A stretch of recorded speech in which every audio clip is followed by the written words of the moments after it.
Well, good morning, everybody. Welcome to May, even though it feels like March.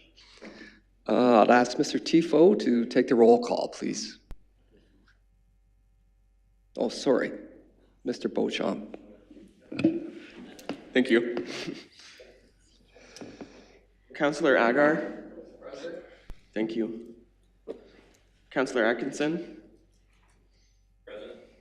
Thank you. Councillor Bouchy. Yes. Thank you. Councillor Bradley. Present. Thank you. Councillor Broad. Present. Thank you. Councillor Case. Present. Thank you. Councillor Cook. Present. Thank you. Councillor Dennis. Present. Thank you. Councillor Ferguson. Present. Thank you. Councillor Hand. Present. Thank you. Councillor Field, alternative member to Councillor Loosely. Present. Thank you. Councillor McRoberts. Thank you. Councillor Miller. Present. Thank you. Councillor Sageman. Present. Thank you. Councillor Veen. Present. Thank you. Deputy Warden White. Present. Thank you. And Warden Marriott. Present. Thank you. We acknowledge that this land on which we are gathered today is part of the ancestral land of the Chippewa, Ottawa, and Potawatomi peoples, referred to collectively as the Anishinaabe. It is through the connection of the Anishinaabe with the spirit of the land, water, and air that we recognize their unique cultures, traditions, and values. Together as treaty people, we have a shared responsibility to act with respect for the environment that sustains all life, protecting the future for those generations to come. I would now look for a motion to go in camera for the reasons noted in the agenda. Councillor Case and Councillor Atkinson, all in favor? That's carried. We'll excuse to Committee Room 3, please.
Well, it's 9:30. Welcome back. Please join me for a silent reflection.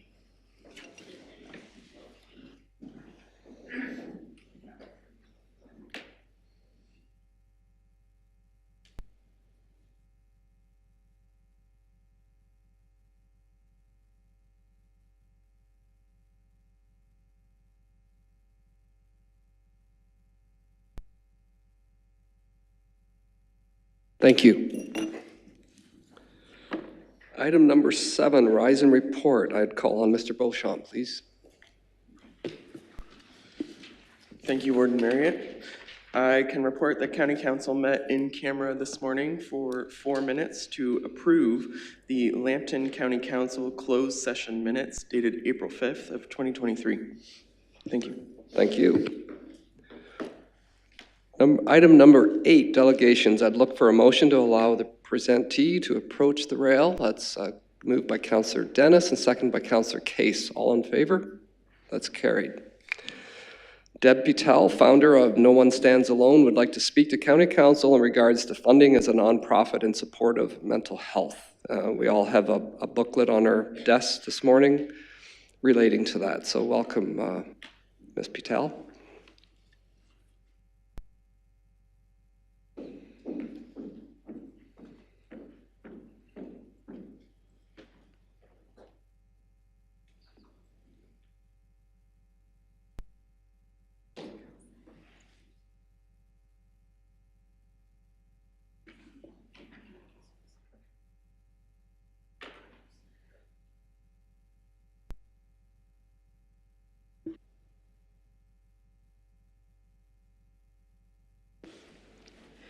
Good morning, and thank you for the opportunity to speak with you this morning. I am Debb Pitel, founder of No One Stands Alone, non-for-profit.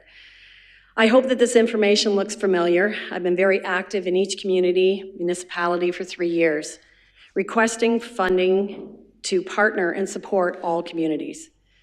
But today offers a new opportunity to connect and have a conversation that an email cannot provide. A lot of information has been shared prior to this morning, including the PowerPoint. I assure and am confident that you've all had time to go through it, so I won't go through it line by line, but I will make references and highlights if that's okay. With respect to my 10-minute timeline, I am going to use my notes. And move my slide.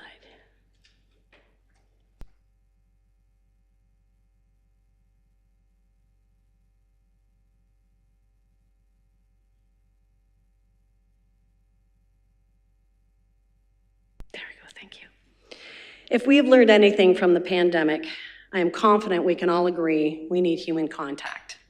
We need to talk and interact with people to thrive and be our best self.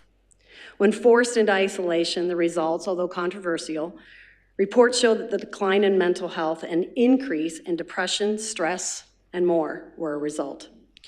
We need face-to-face communications. We need to see in people's eyes and hear in their voice the care, feelings, and understanding to be expressed accurately in no other way. So it should not be surprising to anyone that the statistics have increased in the need of support. One direct effect of the pandemic was isolation, lack of human contact. It has certainly played a role in the new statistics showing that 1 in 4 people in Canada will reach out for some type of help. However, long before we've seen measurable effects of COVID, we have been tracking the current pandemic referred to as mental health. When I started, and even now, there have been comments that the information is online. And let me just say, I'm aware. What is not shared for those who have hopefully never needed it is how you navigate it, how you find it, and when you have, is it right? And is it local? My booklet takes the guesswork out, verified for accuracy and content every print run, which could be 3 to 4 times a year. When time does not leave room for second guessing or second and third chances, we need to be right. The inability to connect to local updated information and the right agency quickly rather than Googling, while Googling, I apologize, can be difficult. When thinking about that experience, only supporting one way to connect doesn't seem to meet current standards. That would be asking people at their worst, struggling, and even desperate, are to Google their help only. I'm not suggesting that I have the only solution. What I'm sharing today is that at least for the last 3 years, my booklet has provided an alternative, a human contact, and ability to find and share with others. We are flattening the curve. What is referenced to as mental health, a clinical definition, has been defined by definition and taught through generations to be shameful even, private and weak. How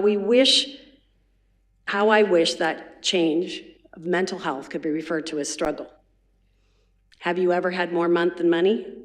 Worried about passing an exam, applying for a job, applying for a mortgage, stress in a relationship? All of these emotions are mental health. It's when we choose to bury these emotions or shame takes over our ability to talk, do they become increasingly difficult and untreated can lead to serious concerns. Addiction, job failure, relationship breakdowns, and even homelessness, many of which can be connected to the government's request for more, the direct action for each municipality to deal with the homelessness and addictions that we're all looking at. Each early detection provide opportunities to re-educate how we look at any and all of these concerns, and certainly how we grow our communities. We will never live long enough to see too many resources, but we all today currently face an opportunity to add one. We need to look forward for progress and behind for lessons. This booklet is not about suicide. It is a book of hope. It is a book of journey. All ages, all concerns, first steps, first contacts, supporting veterans and parents, children, young adults, couples, and for 3 years addressed addiction, homelessness, shelters, and more. Have you ever left a conversation saying nothing? Listen to someone share a personal story, a difficult time, and a sense of sadness you felt while listening, but left saying no words. 9 times out of 10, people walk away, afraid of saying the wrong thing or feeling they were not trained or adequate, or sometimes they just didn't want to get involved. But the same 9 out of 10 people, after looking at the booklet, said they definitely would have shared the booklet every time in hopes that the person would feel supported to find strength to reach out. Every person all went one step further and asked me for copies to share and knew exactly who they'd be giving them to. If people had a resource in another form, they would use it. There is no bigger struggle than looking for words to say to family at a funeral. If you could help, if you had a tool and you knew someone needed a little boost, wouldn't you share it? When words are not there, this small booklet is easy to share directly and discreetly, placed in an office or locker, lunchroom, vehicle, and always, always better than saying nothing. If the internet access was supporting the claim that the information is online, then why is the federal government spending $14.5 billion to increase access? The need is there. The absence of the online navigation needs repair. Outlining the federal funding for mental health increase in support and requests for resources and the access for everyone, I am certainly not alone when we feel the need for more. But until these projects are complete, I'm ready.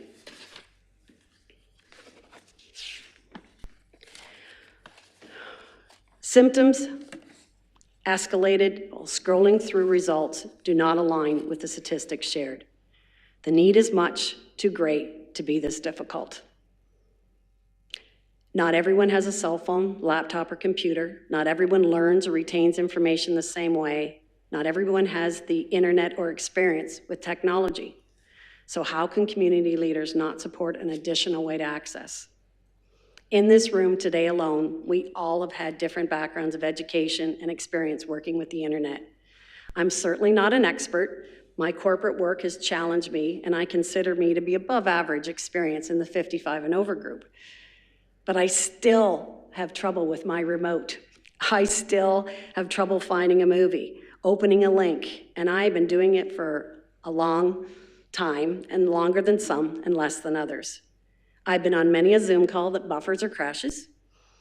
Have you ever been on a call into Bell Canada or a large company, settling a bill or dispute, and been passed to 5 departments, repeating your story time and time and time again, only to get disconnected at the end of the call? That feeling that you have is where you're asking people in the worst day to navigate the same resources and take the chance that they'll have the same results. Every day, I get a request for booklets. Teachers, healthcare workers, employers, parents, even people that work in the law departments at the court as public defenders needing the booklets as a resource. How much is saving a life worth? The hardest part of my presentation today wasn't coming up with new information or different information. It was putting an evaluation on life. How many lives do we need to save to feel we've stepped up? I could fill this room 10 times over with people who would happily support $20,000 a year to help or support a person that is no longer here or struggles with deep addiction or homelessness as a result of mistreatment or inability to find the right treatment. They would many times over still and have thanked me for offering a solution that could have saved lives in the past and will continue to save lives in the future. The ability to take this booklet and give it to people in their life who are looking for hope. The opportunity to offer early detection, a respectful way to offer and help and possibly save a life. So I don't know what the number is. I have to do the math a bit differently. So I had to look at the fact that I am one person. I fundraise pretty well 12 months of the year to support a booklet to provide to every municipality in Lambton for a free copy to their municipality. If I knew every year the average of 8,000 copies currently being placed in the county and municipal locations were covered, the funding I raised could go to other placements. It could expand the churches. It could expand to camps, youth and adult programs that are coming up, and opportunities for me to support. 3 to 5 locations minimum in each small community has been supported for 3 years, and 10 to 20 in larger communities. Without looking at a reference to determine what municipalities have supported me this year or in previous years, I jump in. I list the resource and the retailer that they can find them, and I do that because they need the support. I would like to offer a sincere appreciation to municipalities that took the time to review and support everything, and for the municipalities that have continued to support me in some way every year for the last 3.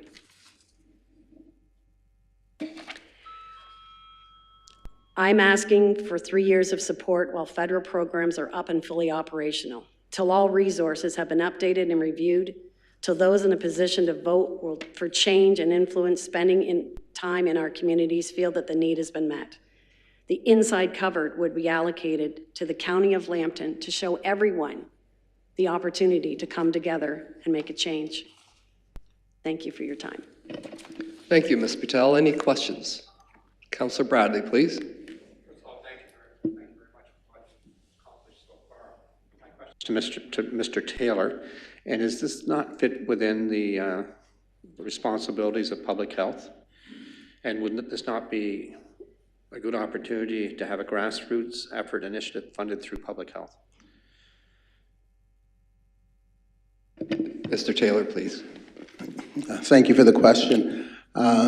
Yes, public health does have a mandate for a portion of this space, so we're involved in mental health promotion from that aspect, but it's at a more of a population health level. And our work in this space, as you know, has been supported by initiatives that Council has endorsed, such as the drug alcohol strategy. And the Community Safety Wellbeing Plan has a component for this as well. So I'm hearing the presenter talk about all the efforts that are going into the awareness that is happening.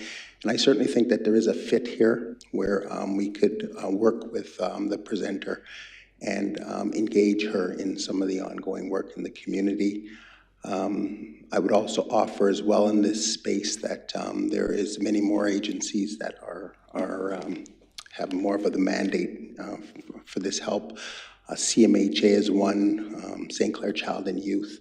So some of those connections are mapped inside the work we're doing. And I think what I could see is us certainly working with this presenter offsite to do some of that. This conversation seems to be about a specific resource, age-friendly, as a part of the OHT right now. They also have a plethora of resources, and I understand the conversation was about whether those resources are in hard copy or online. And I'm not an expert in that field. I know from public health we've shied away from hard copy resources, but I think that, you know, between ourselves and social services, we could probably work with this presenter offline, and we'd like to engage them in some of the work that's happening. So. Follow up, Councillor Bradley. Well, I'd be willing if, and again, I thank you for that, Mr. Taylor, but I would be willing to do it if there's a legitimate response going to come back saying that we will help on this. No, I just don't want to get it off the table here. But if you believe that there's an opportunity between you and social services, I'd be more than pleased to remove a motion to refer it within, 30, 45-day time period to work with Ms. Patel and then come back to this body with what the results are. Okay, do we have a seconder for that, Councillor Dennis? Further discussion? All those in favor? Opposed, if any? That's unanimous. Okay, thank you again, Ms. Patel. Brings us to item number 9, minutes of council minutes of April the 5th. I'll look for a motion to adopt those minutes. Councillor Miller and Councillor Sageman. Seconds, all in favor? That's carried. Item number 10, correspondence. We have 3 items. Councillor Ferguson and then Councillor Bradley. I'd like to, through you, Warden, to pull out item A. It's a resubmission, so they put this in twice. I think we should look at this separately. Okay, do we have a seconded by Councillor Case? Any discussion? All those in favor? It's carried. Councillor Bradley, did you have? No, I was going to bring forward the same item that Councillor Ferguson did, so thank you. Well, thank you. So items B and C, do we want to receive and file those two?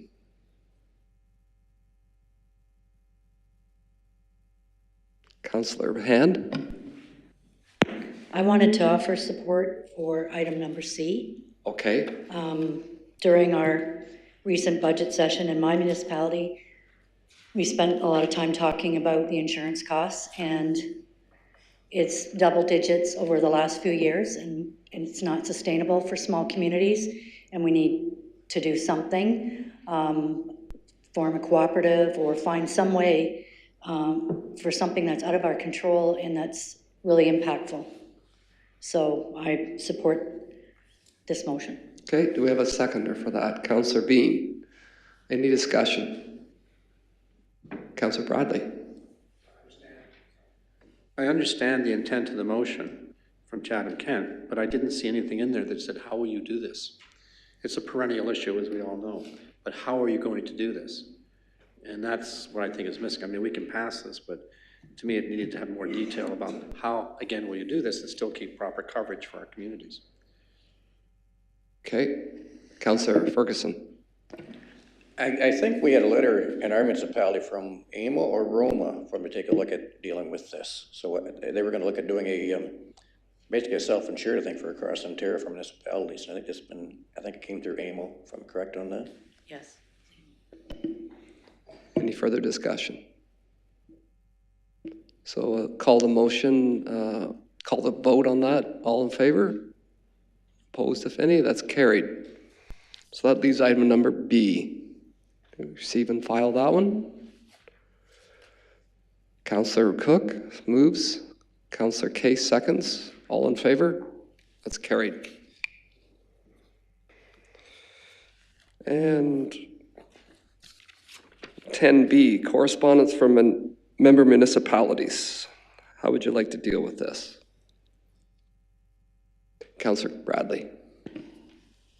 I think we've dealt with this, we can receive and file it. Okay, do we have a seconder for that? Deputy Warden White, all in favor? Opposed, if any, that's carried. Item number 11, Board of Health, Lambton Public Health. We have 5 pieces of correspondence to receive and file. Do we have a motion for that? Councillor Case, seconded by Councillor Miller. All in favor? That's carried. And 11B is information reports. We have 3 of them. Councillor Cook moves, seconded by Councillor Bean. Any discussion? All in favor? Opposed, if any? That's carried. Item number 12, items not requiring a motion. We have some minutes there of Creative County and the Sarnia-Lambton Economic Partnership Board meeting minutes. Look for a motion to receive and file these. Councillor Hand and Deputy Warden White, all in favor? That's carried. Number 13, reports requiring a motion. The first A is Infrastructure and Development Services Division, report dated May the 3rd regarding Bill 97 and Provincial Policy Statement. Preliminary summary. Councillor Bradley. I'm willing to move this, but I'm also going to make a third suggestion. This is extremely important to all of us, and I don't think letters back and forth are very effective in this type of situation. I'm going to suggest we invite the 2 MPPs to come to the next county council meeting to discuss what they're doing on planning and the interaction with local municipalities. I think the discussion is probably the most important one most of us are facing right now.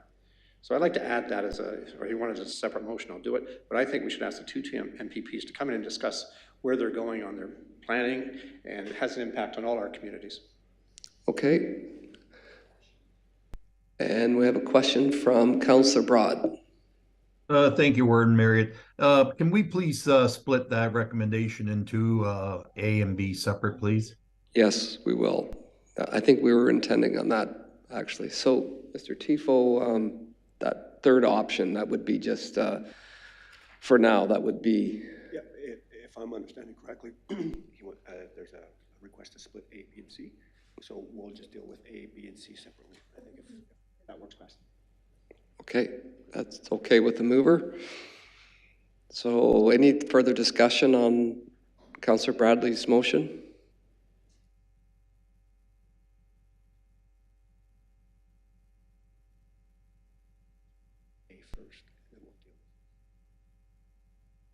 Okay, so Councillor Bradley, I guess procedurally, I'm thinking you'll do each one, starting with A, yeah. B, and then my third one. And I'm very interested in hearing from Councillor Broad, his concerns. I'm guessing it's on number B. Yes. It is, okay. So we'll deal with A first. So moved by Councillor Ferguson. Do we have a seconder? Deputy Warden White. Any discussion? All in favor?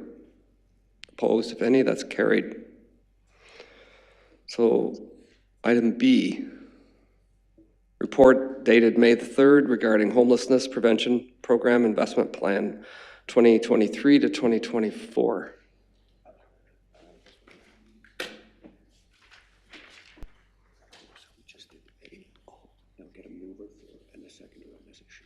Oh, okay. So item B, Lambton County Council does not support the severance. So do we have a mover for that? Councillor Hand and Deputy Warden White. Any discussion? Councillor Broad. Thanks, Warden Marriott, and I'd like to speak on behalf of the severance. Again, we're painting everybody with the same brush. We know planning is supposed to be a local issue. We keep hearing this talk about vibrant and healthy communities, and it's pretty hard to have a vibrant and healthy community when we don't have the building lots and stuff for people to develop and outside of urban areas in rural communities. And what we're asking, I know we get lots of requests to keep the Ontario Hydro, to keep it updated, keep running the gas up and down each roadway. Let's get some high-speed, fiber optics up and down each road. And we have a school that could be closed as soon as the moratoriums drop by the province. We'll have a school that will be closed. So how do we have a vibrant and healthy community? We are not taking prime agricultural land out of production and a lot of these severances. Let's just look at my last 6 building permits. All these houses are built on mediocre ground at best, and they're generally built on a small little 2-3 acre parcel. And we know the size of farming today, that's just a nuisance, and yet it makes a perfect building lot and allows our community to at least try to be vibrant and healthy. So for those reasons, I will not support that recommendation, and I'll ask a recorded vote on item B, please. Do we have a seconder for that? Councillor Cook. Okay, you can speak to that. For discussion, I guess I'm just trying to figure out, should we put is there a size that would work better than just saying no severances at all? Would you be under a certain size that you'd be more willing to look at? Because I think you're putting a blanket statement on something that maybe we need to control as far as size-wise. Okay. Any, Councillor Ferguson. Thank you. I support and don't support this one there. When they're coming through in the PPS showing us 3 lots per agricultural, it comes back again to size. So I almost want to table that motion to get the MPPs in here to have a discussion with them. I am for residential severances, but what they're showing us with the 3s, I don't like that when you're going to have a lot of strip development tossed through the townships. Thank you. Okay, so you are not asking to table this, Councillor Ferguson? I would ask to table this particular one till we get the MPPs in to have a discussion with them. Do we have a seconder? Councillor Bradley seconds that. So no discussion. All in favor of that? Opposed? That's carried. It's tabled.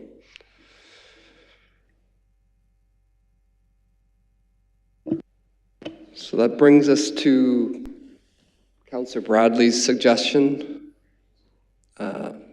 Councillor Bradley, did you want to? I'm simply moving that we request the 2 MPPs to attend council to discuss with us not only this issue, but other issues too.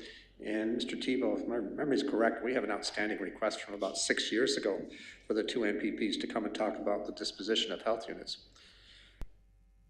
Yeah, Mr. Tebow, please. Yes, that's correct. I certainly recall the invitation. Of course, COVID hit, new government, and now I think if we wish to invite the MPPs, we should do so again. Councillor Bradley. Can I suggest, because I think that's part of the problem we had in the past, is if they cannot make that particular date of the next meeting, that we have a special meeting for those that are interested, because the issues are big and broad enough that we need to have a really strong and good discussion about this.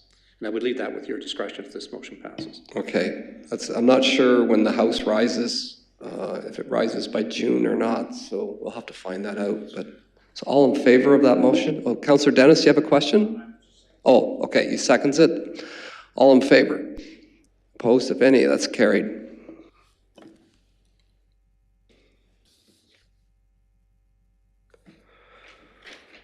Okay, let's see here. So brings us to item 14, committee minutes. Oh, I'm sorry.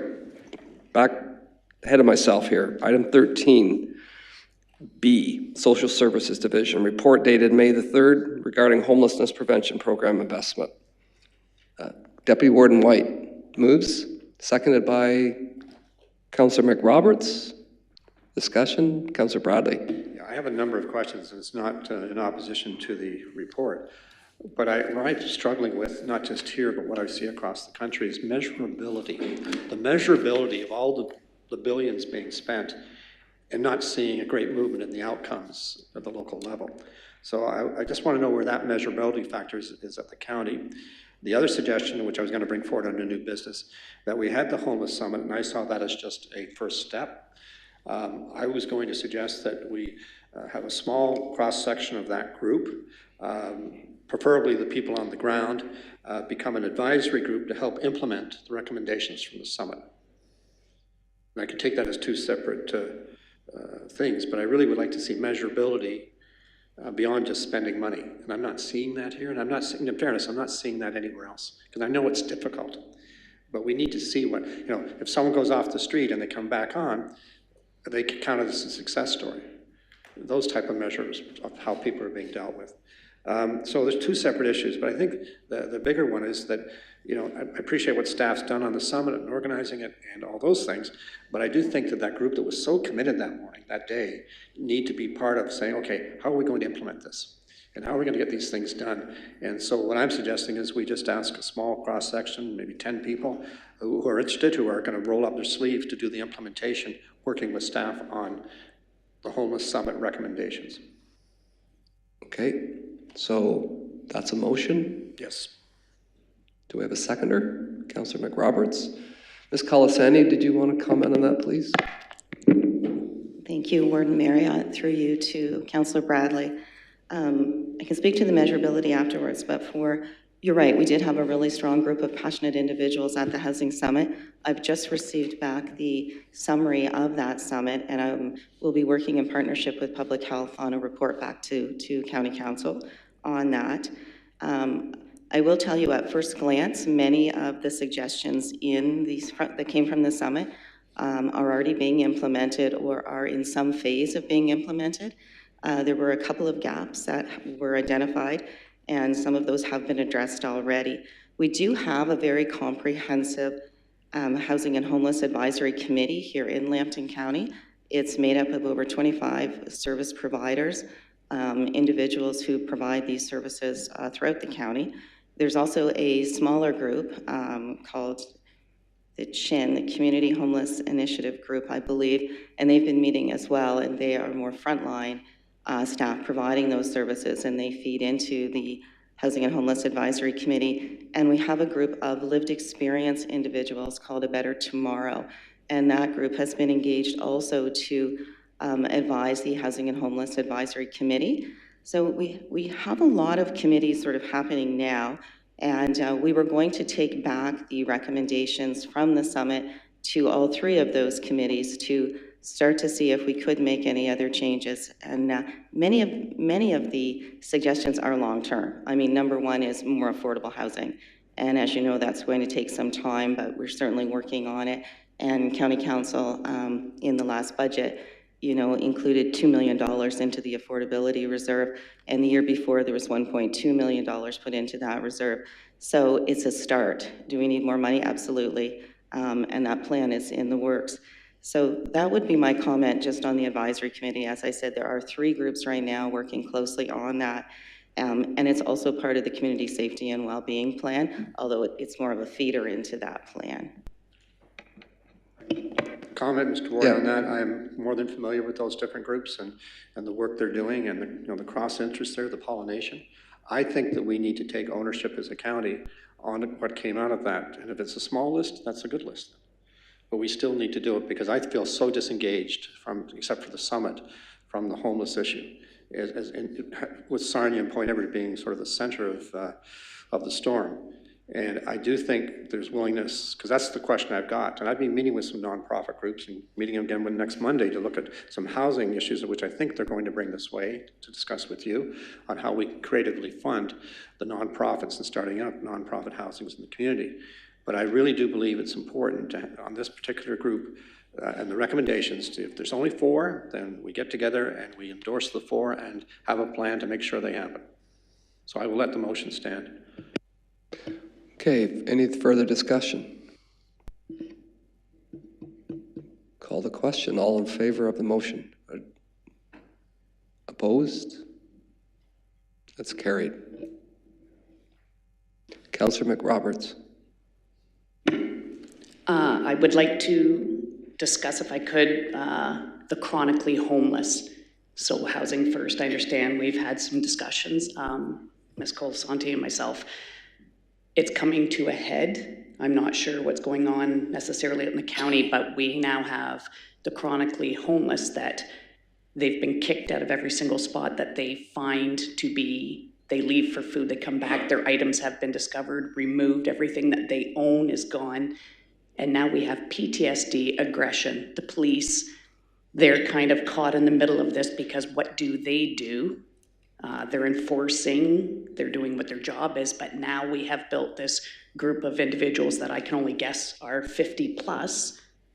Where do they go? And now they are parking themselves in front of doorsteps into businesses, which is aggravating the businesses because their clients don't feel safe, they're losing business. I want these folks to be looked after. We need a space where these individuals can go because they don't want to stay in or cannot, for mental health issues, stay in somewhere like the Inn of the Good Shepherd Lodge. They can't. Where do we find a space for them where they can be looked after? Their social workers can find them, medical help can come in, because these are the folks that don't go to the hospital. But we now have this aggression that is building and building, and what do we do until someone truly gets hurt? Or do we try to help right now? I'm not saying it's necessarily a piece of county land or city land or someone that donates, but we need somewhere for them to go to ease the fight or flight thought in their head. They need somewhere to go where they know when they leave to go to the Inn of the Good Shepherd to get their one meal a day, when they come back to their home, their items are there and we can start to give them a little less pressure. Where do we go with this? Who has that discussion with me so that I can help follow that through? Ms. Colasanti, would you like to comment, please? Thank you, Warden Marriott, through you to Councillor McRoberts. We've been having those conversations, and you're right, there are a number of individuals who are banned from our shelter system. They're also banned from, in some cases, Lambton Shared Services, and I'm not really sure what we can do with those individuals. Unfortunately, they're banned because they do pose a threat to staff, and our job is to keep our staff safe. Our job in a shelter is also to keep the other individuals in shelter safe. So that certainly is a challenge, and it's a challenge across Canada. And I'm not sure what we can do with some of those. I don't believe it's 50 that are banned. I do believe there may be 50 individuals who choose to sleep outside. And unfortunately, our shelter is low barrier, but it may not be as low barrier as some individuals would like. And we don't have a low barrier shelter within Lambton County. And you know, the county is not looking to open another shelter. I think that most communities are moving away from opening shelters. They're really hoping under the Housing First to be able to house individuals, but we need the housing to do that. So what do we do in the meantime? We are looking at opening more of a drop-in center where individuals can come, because as you know right now with the shelter system, individuals, even our Out of the Cold program, individuals need to exit at 12 o'clock and they can't come back until 4:30. And that's often when we're seeing them in the lobby, we're seeing them in the downtown businesses, things like that, because they want somewhere to go. It's cold, it's raining, or it's hot. So we are looking at opening more of a drop-in that would be low barrier. However, there's still maybe individuals, if they're bringing weapons in or things like that, we're not going to be able to have them in because we will have our own staff there. And even security, you know, they just can't tolerate weapons and some of those issues. It's also really challenging to have people in shelter who are using. If they want to use drugs, they do have to generally go outside of the shelter. They can come back in, but while they're using, they can't really be in the shelter, and that's certainly a challenge. But we are looking and hoping to have something open by the end of this month and have a report back to council about that. For now, our outreach workers are going out and meeting people where they are. We are trying to make sure that they have access to primary care health, and as you noted, that's very challenging sometimes.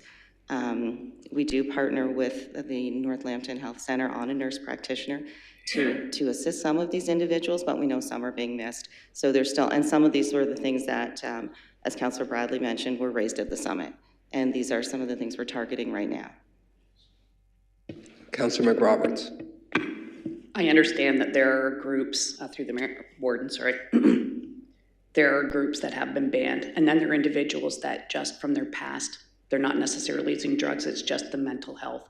So I see funding that's going towards everybody that fits into following the rules, but there is a large group that doesn't. Where's the funding? Where can we help these? Because we're supposed to help the whole community, and they seem to be, if they can't be dealt with, if they can't be, but everybody wants to complain about them existing. They need somewhere to be. They work with each other, and they just need to be outdoors and have a space. So a drop-in center, again, is not something they're gonna go into. They even have problems going into the Inn of the Good Shepherd to have a meal, and they carry meals out to them, so, or they show up at the Salvation Army outreach, and they wait till the crowd's gone to show up to do that. What do we do about these folks? Because that seems to be, that is where we've hit the dead end, and the business owners and the community. And when these folks stay at a park and parents are coming with their kids, that's the only place that they could hide and spend the night. They shouldn't have to hide. There should be a place for them to go that's outdoors where they are not expected to do something that they just mentally can't do. It's not a choice when they have no alternative. In their mind, there is no other alternative. What do we do with them? Would you like to comment on that, Ms. Colasani, please? Through you, Warden Marriott, to Councillor McRoberts. Unfortunately, I don't have an answer for that. There is no best practice for, working with some of those individuals. Really, if they're not willing to come into a drop-in center and they're not willing to go even into a low barrier shelter, I really don't know what a solution is. What we do know is that sometimes if we continue to work with our outreach team and we try to gain sort of a little bit of mutual respect, and I think, sort of develop a bit of a relationship, then some trust is built. And that takes time. And once that trust is built, then sometimes they will work with a mental health worker. They will approach, generally not a hospital or a very traditional shelter, but some other spots. It just takes a really long time. There is no quick fix for working with an individual with severe mental health or severe drug use who doesn't want to come into any type of system. It's really just developing those relationships. Outside of that, if there are some best practices and things, happy to explore them a little more. So who am I to tell the business owners and the families, who do they contact? Because the police, they really don't want to interact because that's not their training to deal with that extreme. Who do these folks contact when they're downtown, urinating on the sidewalk, and giving the business owner a hard time, or at a youth center diversity ed when someone's blocked in there and it takes him half an hour to get his stuff together, and even I'm trying to coax him out. How do we solve this problem? So not necessarily dealing with the mental health, other than where can these folks go just to take that first step? If anybody has suggestions, if we can organize a committee to deal with this isn't something that we can say they didn't fit in the box so we can't help. This is exactly where it is all starting, because everybody just drops down. If they don't get the help they need, this is where they end up. So how do we help these folks? They're the most in need. Councillor Bradley. I can add to that. I mean, I find it very frustrating that River City is not recognized for their work or funded by the county. And this has been an ongoing issue. If they were to close tomorrow morning, we would be in dire straits right across this area. And it's not a downtown issue more. It's not just a small specific place. There's an organization which I believe Ms. Colasani has met with, Nightlight. They've opened a drop-in center in downtown Sarnia. It appears to be successful, it appears to be a friendly place. And my question would be, can we not look at how we could assist them, whether it be financial? They never asked me to ask for money. But I think we need to do more things to get to this. What Councillor McRoberts is talking about, yes, it's a hardcore group. They're not your movie type homeless people. They're the most difficult people and individuals you'll ever deal with. But they're out wandering our communities like nomads. And again, it's not a criticism, it's just we're trying to find a way to do something different to deal with these people right now. And the fact that people are being rejected, we're heading into, I saw the other day in London, they're predicting this is going to be the worst summer ever for the homeless in London. So I just extrapolate that prediction out here. And again, I think we really need to turn, and hopefully this discussion today will lead to that, to find some other different ways of dealing with some very chronic, substantial problems across this country and across North America. So I don't know how you want to approach this, Ms. Colasanti. I think there's some good suggestions and comments coming here from Councillor McRoberts. How do we at least explore these opportunities with some of the agencies we're dealing with now? I guess that's the question. Through you, Warden Marriott, to Councillor Bradley. We are working with all of those agencies. Some of the agencies have not asked us for additional funding, and even if they had them, they may not have the volunteers. Others are faith-based and do not allow certain individuals into their space. And as Councillor McRoberts said, many individuals don't want to go into those places. They just don't, they won't go in, regardless of what their experience maybe has been in the past. So we are exploring all of those options, and that's why we're looking at opening an additional hub with probably a little more low barrier, but it's not going to answer all of those things. And there are always going to be individuals until I think we deal with the mental health crisis, as well as, you know, the addictions issues. And even we're finding now there are so many people with addictions. The outreach workers are trying to work with them, but we don't have enough spaces, even if they want to go into withdrawal management and those things. So it's a much more complex issue, and we are working with those agencies. Councillor Bradley. I think this is important. Excuse me for continuing to raise this. A technical question. The outreach teams, what are their hours of service? Is it 7 days a week, 24 hours a day? Ms. Colasanti, please. Through you, Councillor Marriott, to Mayor Bradley or Councillor Bradley. So I assume you're asking about the county outreach team. And the county outreach team right now is working Monday to Friday. They have flexible hours depending on what the need is. Sometimes they'll work early in the morning. We find that's a good opportunity to engage with individuals. Sometimes they are working after the regular hours are 8:30 to 4:30, but certainly they're working outside those. We haven't asked them to work on the weekends yet. We haven't really found the need. They are able to connect with people during the week. We do work very closely with the Inn of the Good Shepherd, so that if anyone is experiencing homelessness or comes across someone who is experiencing homelessness, they can work directly with the Inn of the Good Shepherd to place someone into the shelter system. And then from there, our staff are engaged the next time they're in the office. But typically, the outreach team are meeting with clients who are living rough on a regular basis. Councillor Case, you had your hand up. Yes, thank you, Mr. Warden. The question was asked at the beginning of this conversation about the situation out in the county. So I can honestly tell you that it has affected our community. The former village of Watford and Warwick Township, we do have a homelessness issue there from time to time. So it has spread into the county as well. So this is a real problem for probably most of us in Lambton County. Of course, the city being the hub and the largest populated area, I'm sure it's a more serious situation there, but it has, just for everybody's information, it has spread into certain sectors of the county, and my municipality is one. Okay, where did we head? Councillor McRoberts. To Ms. Colasanti. So the outreach, the two individuals, from my work hanging out and talking to these folks, they don't wake up till 10 or 11 in the morning, and then they start to get their things together, majority of them. Can we not kind of, we have enough social workers working through the daytime Monday to Friday, can we not now just say these folks have needs through the weekend too, and they may just need somebody there all the time. We just need somebody to reach out to them at different hours because they don't function at the regular business hours. And maybe that will get in touch with more people. They hide through the day. They come out in the evening, and that's where the food's coming at a restaurants or whatever. That's when they're feeding into that. We have to work on their schedule to help. Thank you. Ms. Colasanti. Through you, Warden Marriott, to Councillor McRoberts. About a year and a half ago, the county started what's called a by name list. And a by name list is a registry of everyone who's experiencing homelessness that we come across with. When we did our enumeration in 2021, we found that the majority of individuals experiencing homelessness were on our by name list, so they were known to us. We cross-referenced that with some of our clients receiving social assistance. Again, they're on the by name list.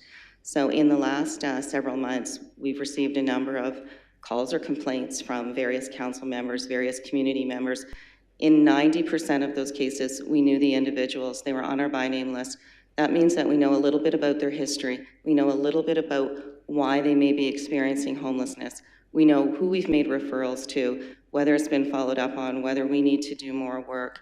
In most cases, they're there. We've had very few people refuse to give their consent to go onto our list. We also make note of where we see these individuals, and then the outreach workers go back to those spots. And as you say, they sometimes move around.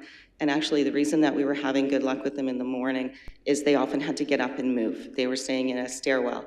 They were staying near a hotel door. They were staying in a bank vestibule. They had to move early hours. So we actually did find really good success, and then they would move somewhere else.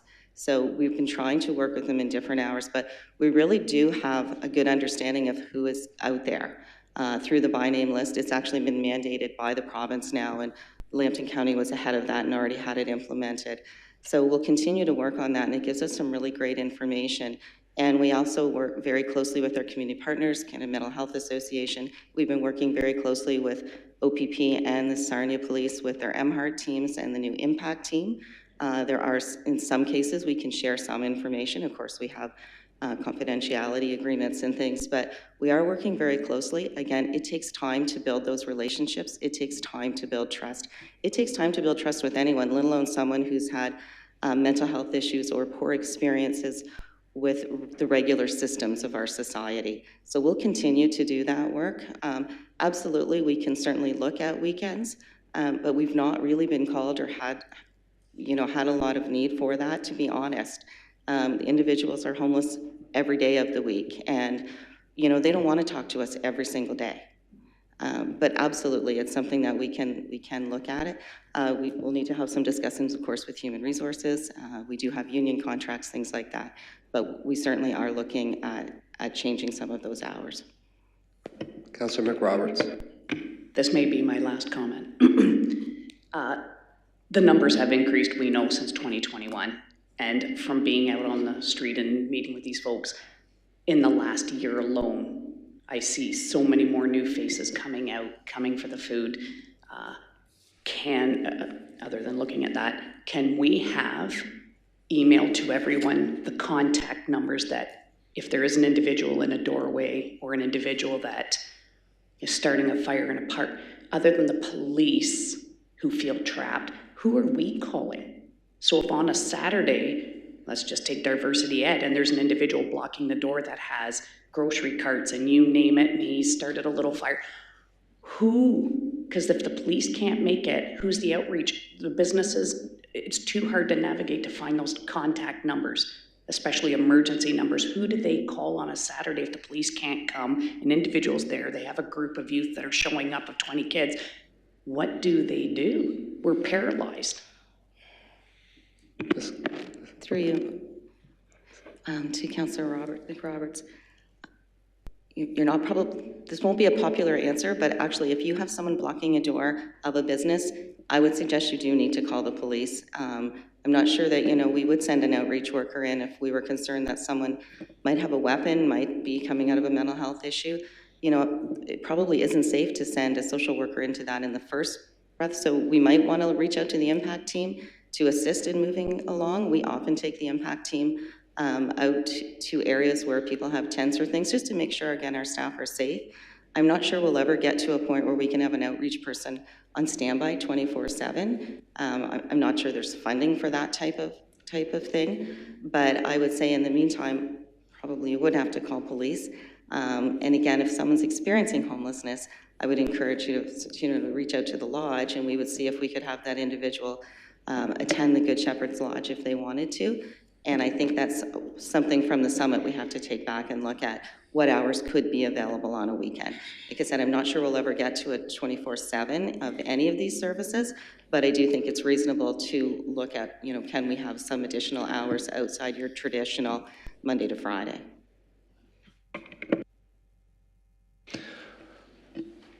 Councillor Hand. Sorry, I just have a concern. It's not my city, but to say that I wouldn't call the police, that they wouldn't deal with it.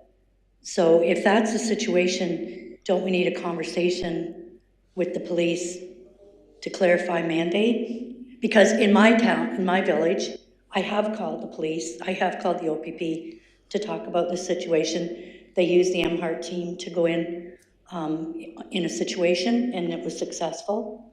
So I'm just concerned if there's a perception that they wouldn't come, or clarify what they would do.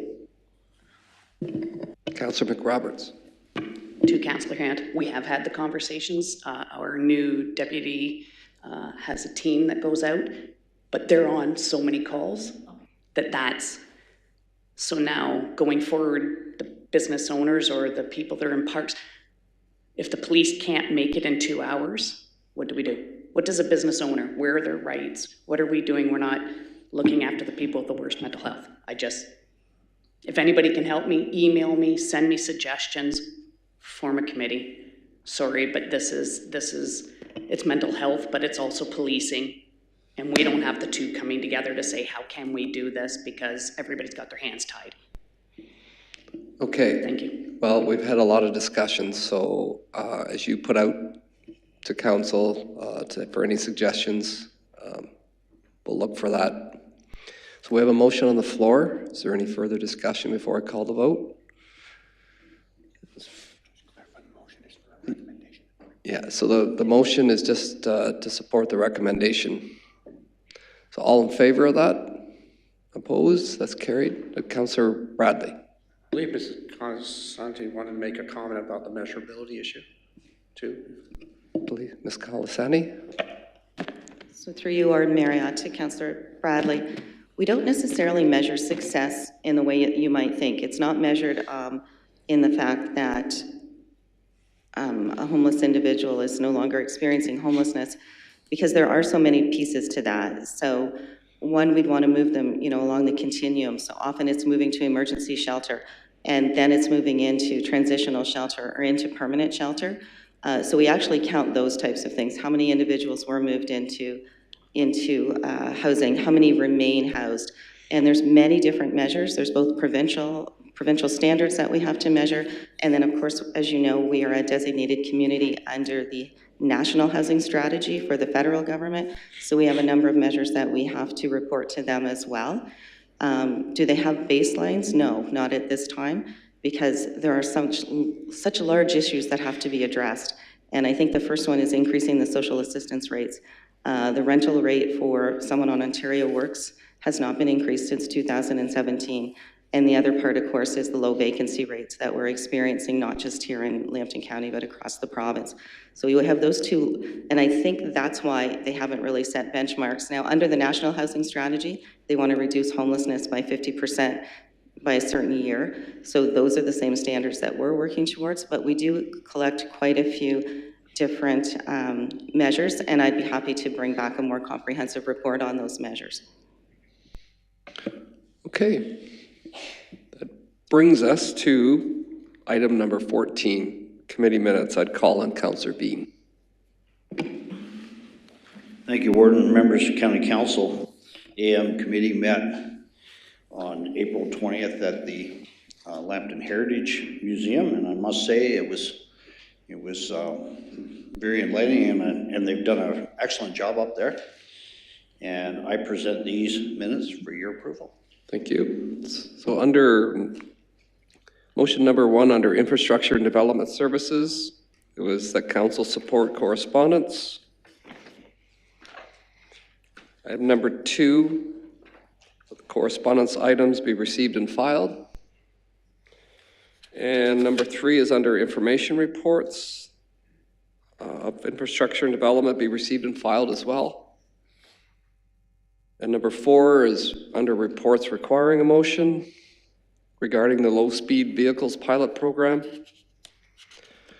And number 5 is under public health services, information report on the public health services division, emergency medical services. And under number 6, under cultural services division, information report regarding Lambton Heritage Museum.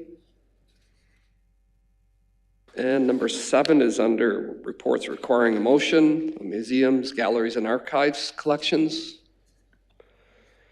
And adjournment was number 8. Councillor Bean, please. I move the minutes as presented. Do I have a seconder for that? Councillor Sageman? All in favor? That's carried. Thank you. And I would call on Councillor Ferguson. Thank you, Warden. April 20th, the PM committee meeting met in Lambton Shores at the museum. And I did appreciate going up there for a meeting occasionally, getting moved around the county. It's nice to do that. Even though it was a short meeting, we had a great tour afterwards. I'd like to present these minutes to the council. Thank you. Okay, number 1, under Long-Term Care Division, Information Report.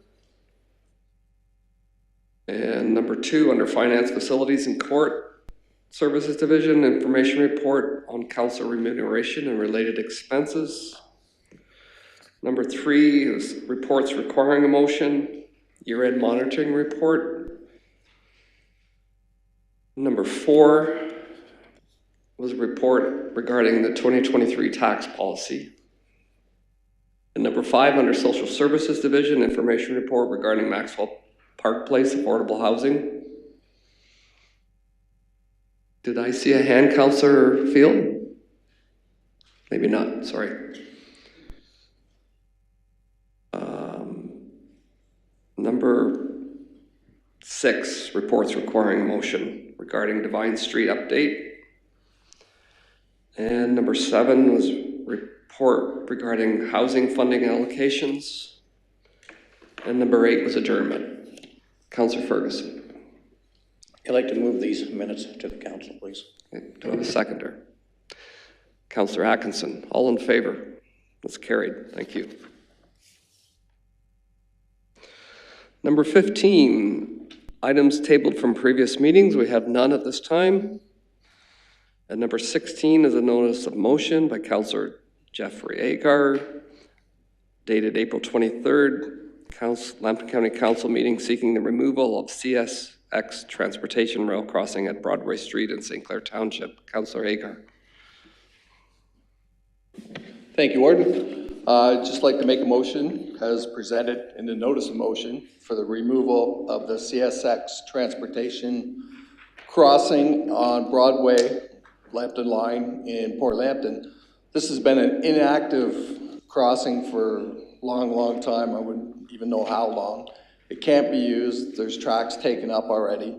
It's like people have to stop all the time. The buses are backed up there in the mornings and it's not used for anything. So I'm just making a motion for support from the county to get CSX to remove it. Councillor Case seconds that. Thank you. Discussion on the motion?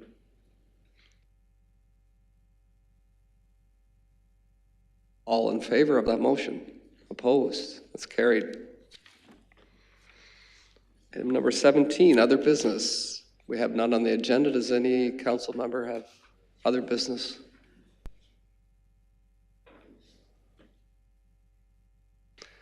Seeing none, we move to number 18, notice of bylaws. Mr. Beauchamp, please. Thank you, Warden Marriott. It is moved by Councillor Hand and seconded by Councillor Ferguson that bylaws number 15 through 19 of 2023 as circulated be taken as being read a first and second time. All in favor?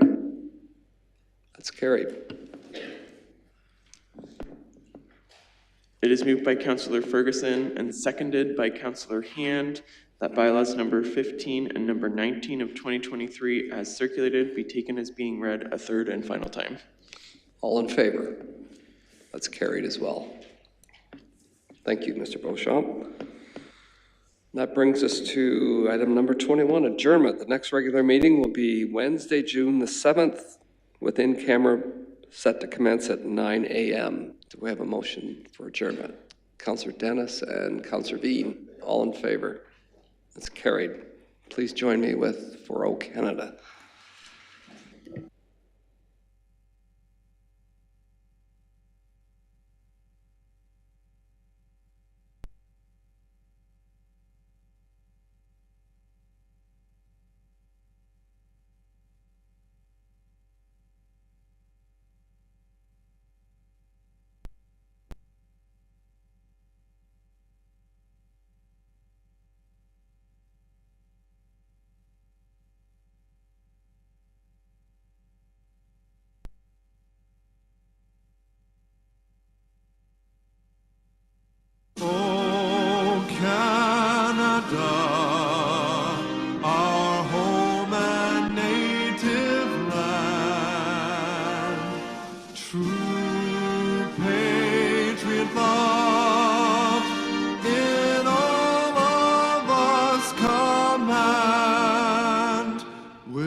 Come far.